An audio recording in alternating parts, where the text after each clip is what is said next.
Hi, this is Gabe, and this is the Eco-Modernist Soapbox. The subject of our show today is CO2. Put a price on it. And here to speak with us today is the Southern Regional Director of the Citizens Climate Lobby, Donald Addu. And he will be speaking to us about something called the carbon fee and dividend, which is their method of doing it and the legislation that they have sponsored before Congress. Donald, welcome to our show. Thank you, Gabe. I appreciate the opportunity to come on. We are focused on putting a federal price on carbon that would return revenue back to folks.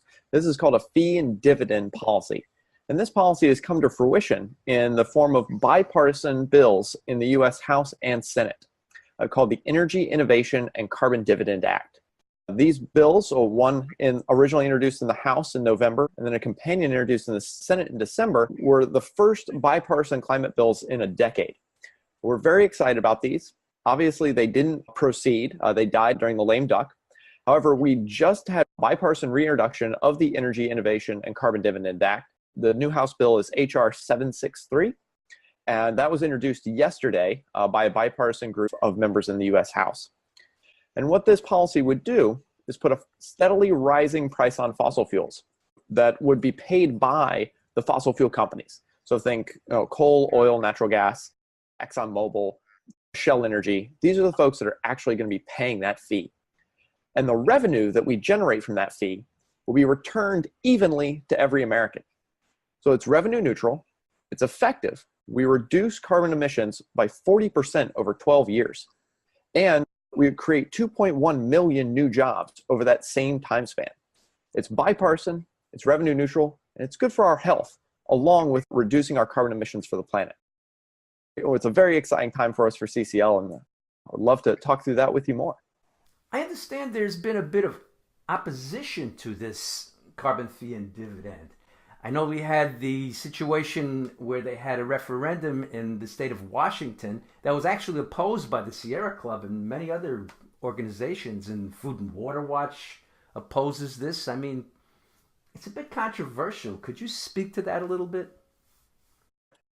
Part of what we're doing is building broad coalitions, and we want to make sure that everybody feels welcome in our tent.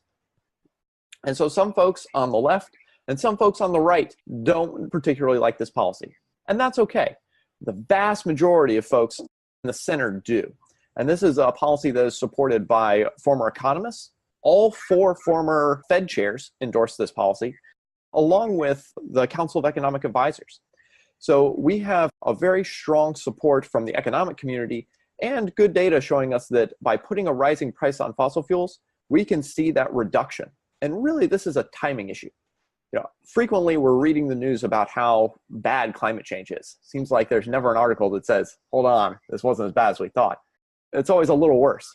And we just got confirmation this week that 2018 was the 4th warmest year in a row. So we're really starting to see that jump in overall global temperatures.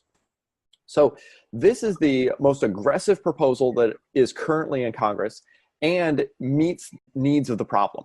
We have the ability to really reduce carbon emissions in a very dramatic and effective way. And what proof do you have that this carbon fee and dividend works? Yeah, that's a great question. So I think there are a lot of different countries and municipalities that have put prices on carbon across the world. I think British Columbia is a great example. They put a price on fossil fuels in, I believe it was 2008, and that price increased over just a few years. And while it increased, we did see fossil fuels go down.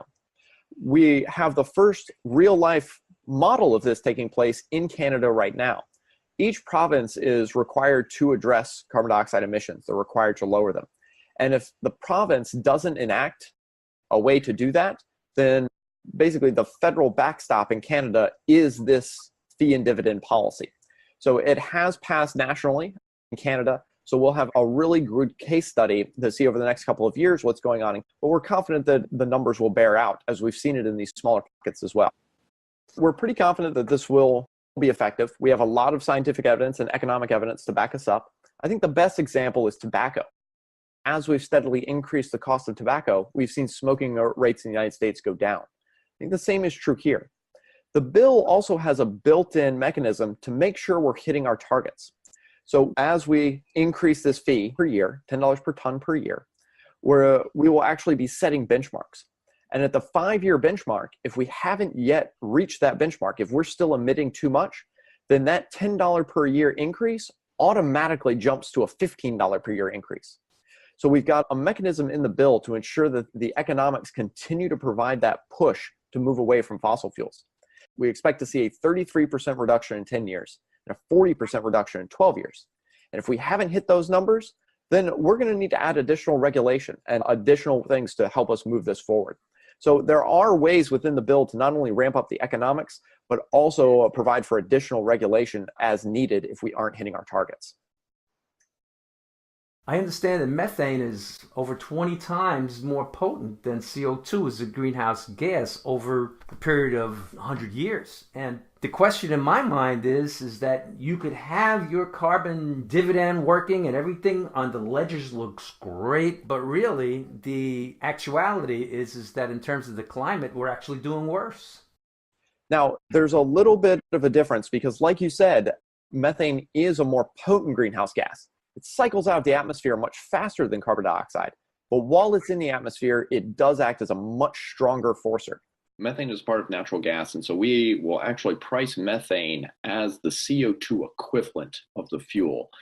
A small percentage of that does leak out into the atmosphere. Unfortunately, we don't have good science to tell what kind of leakage is going on. Until we have a really good way of measuring what kind of methane leakage there is and being able to readjust a price for leaked methane, there's not a whole lot we can do from a regulatory standpoint. Now, the next thing I'd like to know is, how do you get this through a Republican Congress? I mean, practically the whole Republican Congress and the president are climate deniers. I mean, doesn't this seem like a Hail Mary? Yeah. So that's a great question. So first off, the most recent study out from Yale Climate Project looks at how public opinion has shifted over climate change over the last decade. And the most recent study, which I believe they did last month, showed that 72% of Americans are either very concerned or concerned about climate change. And that is tremendous. And we now know that a majority of Americans in every congressional district in the country feel that climate change is a major issue that is human caused. I think that it's important to recognize how far the Republican Party has come on this issue. When I first started doing this back in 2011, when I first joined CCL, there was not a Republican that was interested in addressing climate change. And we were fortunate in being able to partner with both Democrats and Republicans, specifically Ted Deutsch of Florida and Carlos Curbelo of Florida, to start the Bipartisan Climate Solution Caucus. And in order to join that caucus, Republicans and Democrats had to join together, because we believe we need to make climate a bridge issue, not a wedge issue.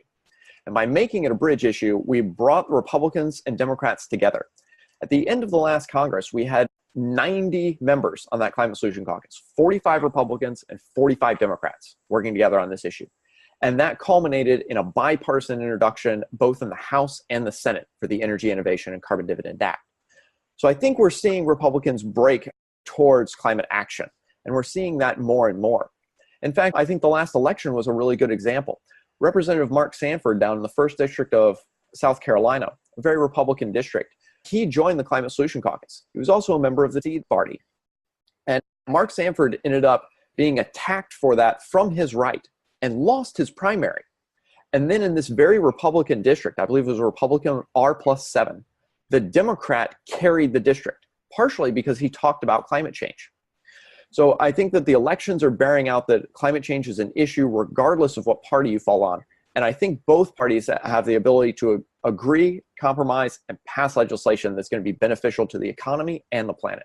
We've been able to detoxify this issue politically, allow the parties to work together, while at the same time, folks are feeling the impacts, between the fires, the floods, the hurricanes, the tornadoes, the droughts. It's really impacting a lot of people. So everybody has either been personally impacted or knows somebody who's been impacted. And I think that's what's driving public opinion as well. Could you speak to us a little bit about the continuity that would have compared to a partisan bill?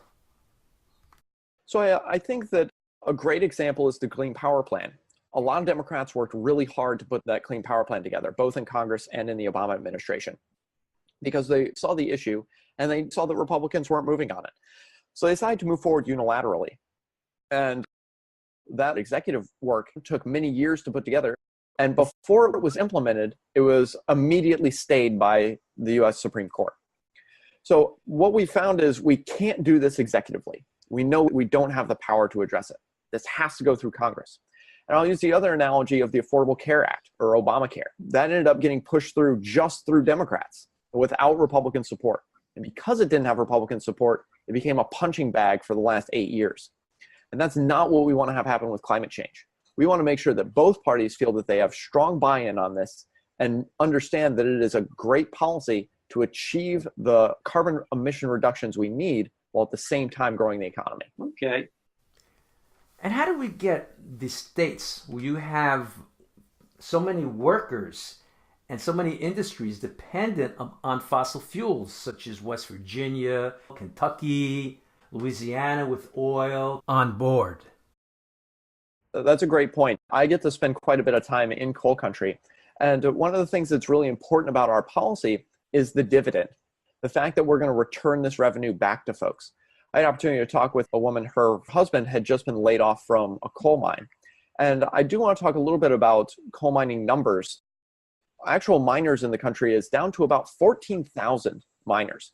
If you count the ancillary jobs that are associated with mining, think the manufacturing of the mining equipment itself and the employees that comes from, you're looking at about 50,000 jobs total.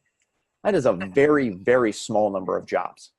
However, it's very important for a lot of these folks because, especially in West Virginia, coal mining is the only job.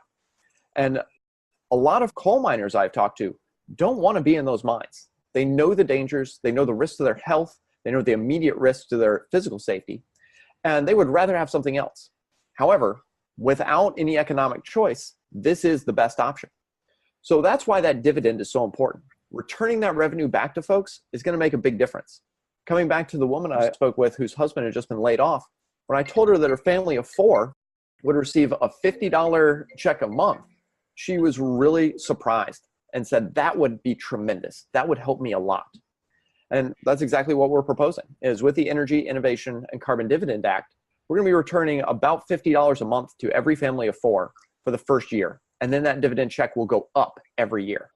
Could you provide some links to us to help us further this cause? Sure, I'd be happy to. The bill actually has its own website, energyinnovationact.org, and all this information is available on there too. You can also check out citizensclimatelobby.org. There's a bunch of information there too. Well, I want to thank you very much for being on this soapbox today. Thank you, Gabe. And to all our viewers, I would only say this. Climate change is a crucial issue for us and our children and our grandchildren. And we have to make a commitment, you and I and everybody, to support this. Because without a real price on carbon, we won't see progress in terms of climate change. And I want to thank everybody for watching the podcast today. And that's it for today. We will see you till next time.